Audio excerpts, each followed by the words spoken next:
गजबे महीना मजेदार रे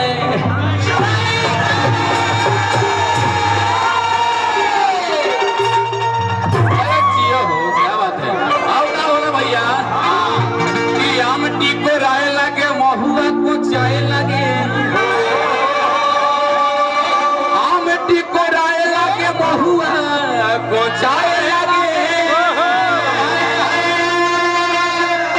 रास्ता से भोर रसदार रे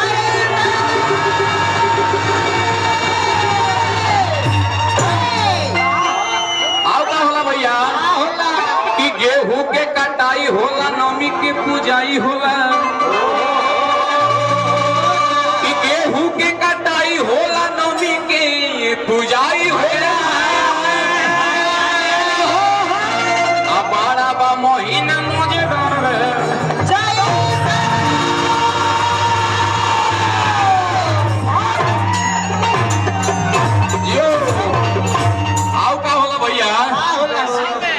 ढोल डमडमाए लगे चैता गवाए लगे मुखिया जी की तरफ से 500 रुपए के पुरस्कार में भैया चैता के बड़ा आप पूर्ण गाना बा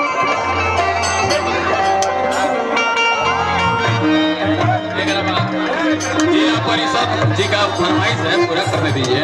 कहेगा का कि गेहूं ढोल डमडमाए लगे चैता गवाए लगे ढोल डमडमाए लगे चैता गवाए लगे आ किसिम किसिम के बोहेला बयार रे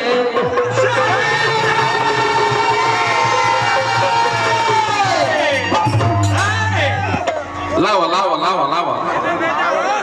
हाँ बोलिए बोल लेंगे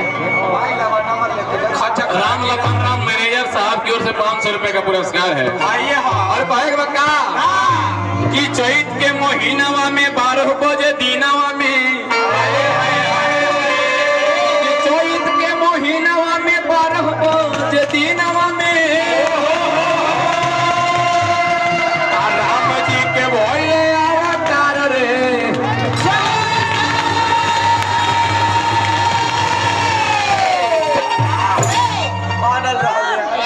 शेर क्या बात है कहे के बका कि राम जी के भइले जन्मवा हो रामा और चैत महीनावा कि राम जी के भइले